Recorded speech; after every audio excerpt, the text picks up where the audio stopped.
This video demonstrates the time activity sync from Acumatica into employee pay statements in Inova Payroll. The time activities integration can be customized to run on a set schedule so that your time activities sync into payroll after you get them entered week to week, or it can be triggered manually if you prefer. In this example, I have an employee on the screen that has entered hours across a given week, the time allocated to regular and overtime earnings.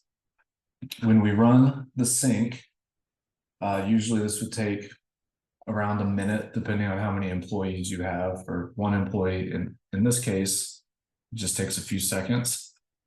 On the Inova Payroll side, we can refresh our pay statements, and you'll see a pay statement has been created for this employee. If we open up the pay statement detail, we can see that those overtime and regular earnings have been added to the employee's pay statement.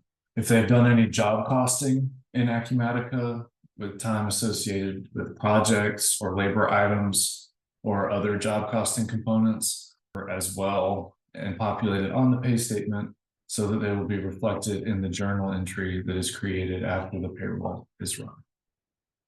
This video demonstrates the job costing or cost center sync between Acumatica and Inova Payroll.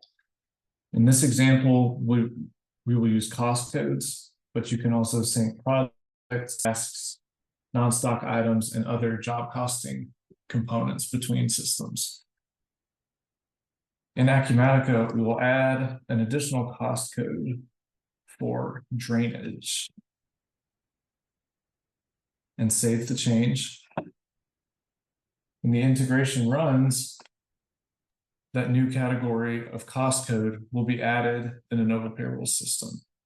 When we refresh the list, we'll see we now have a drainage item added to our list of available cost codes in Inova Payroll.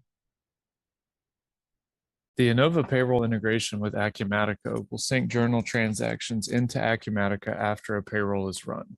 This video is a quick demonstration of how that process works. Inside Inova, I will finalize the test payroll, indicating the payroll is ready to be processed and journal transactions can be transmitted. Toggle over to Acumatica. We can refresh the journal transactions page to see that no journal transactions are currently populated. Integration runs. Journal transactions will sync in about 10 seconds. We can now refresh the page and see that our journal transaction has populated with details. The Acumatica API allows for several different parameters in the journal transaction detail, so you can customize how your journal transactions are brought over.